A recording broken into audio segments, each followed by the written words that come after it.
আপনারা কখনো রাতের আকাশে দেখেছেন কতগুলো তারা দেখা যায়? এই তারাদের মধ্যে কারোর আলো স্থির, আবার কারো মিটমিট করে। কি সুন্দরই না দেখতে লাগে। কখনো ভেবে দেখেছেন কি ওরা আমাদের জীবনের উপর প্রভাব বিস্তার করে? কিন্তু কি হবে, খুব জানতে ইচ্ছে করছে না? লক্ষ লক্ষ মাইল দূরে থাকা সত্ত্বেও এরা আমাদের মনকে কি করে কন্ট্রোল করে? হ্যাঁ, ঠিকই ভাবছেন। আজকে আমি আপনাদের সামনে অ্যাস্ট্রোলজি নিয়ে কিছু কথা বলবো। আরে না না, ভিডিওটা বন্ধ করে ছেড়ে যাবেন না। আমি টিভিতে বসা কোনো জ্যোতিষ নই যে আপনাদের টিপস দেব। আমি কোনো তান্ত্রিকও নই। আমি একজন সাধারণ ট্রেডার। হ্যাঁ, ঠিকই বুঝেছেন, আমি ইন্ডিয়ান মার্কেটে ট্রেডিং করি। ওই মার্কেটই যেটা সকাল 9:15-য় খোলে। মাঝে মাঝে আপনারা নিউজ পেপারের পাতা উল্টে দেখে নেন না যে আজ নিফটি কত পয়েন্ট পড়লো বা কত পয়েন্ট উঠলো? আপনাদের কি কখনো মনে হয় ওই নিফটি এর ওঠা পড়া এবং তারাদের আলো জ্বলার মধ্যে কি কোনো না কোনো সম্পর্ক আছে? আমি যদি বলি আছে, তাহলে বিশ্বাস করবেন? আমার কথা নাও করতে পারেন, কারণ বিশ্বাসটা আপনার একান্ত ব্যক্তিগত অভিরুচি। কিন্তু আমি যদি আপনাদের সামনে সঠিক তথ্য প্রমাণ তুলে ধরে থাকি, তাহলে তো অবশ্যই বিশ্বাস করবেন, তাই নয় কি? আপনারা যারা কলেজ স্ট্রিট থেকে দু একটি বই নিয়ে অ্যাস্ট্রোলজি সম্বন্ধে শিখেছেন, তাদের উদ্দেশ্যে বলছি, চন্দ্র একটি উপগ্রহ, কিন্তু জ্যোতিষশাস্ত্রে আমরা এটাকে গ্রহ হিসাবেই ধরি।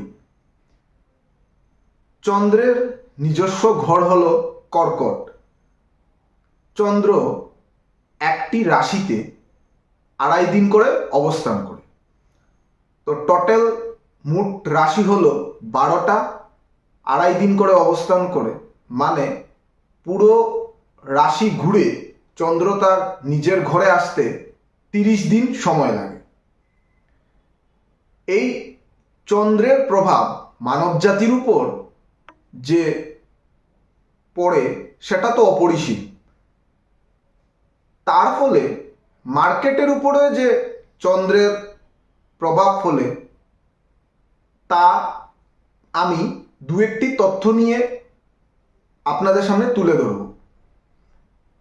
চন্দ্রের প্রভাবে মার্কেট আপস এবং ডাউন হয়, মানে আপসাইড এবং ডাউনসাইড দুটোটাই হয়।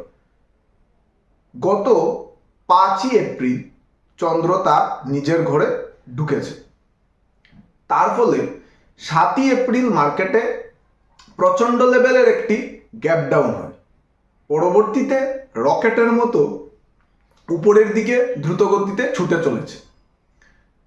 সেটা চন্দ্রের প্রভাবেই হয়েছে, আমি জানি, কিন্তু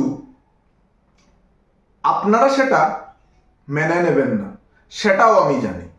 তাই আপনাদের জন্য আমি একটি টাস্ক নিয়ে এসেছি। গত 30শে মে শুক্রবার বিকেলবেলা চন্দ্র তার আবার নিজের ঘরে ঢুকে গেছে।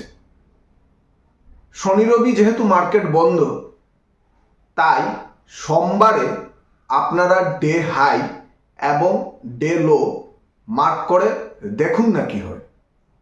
আর এই যে প্রফিট বুক করে আমাকে ভুলে যাবেন না, কিন্তু আমি নির্মল আবার আপনাদের সামনে নতুন কিছু তথ্য নিয়ে হাজির হব।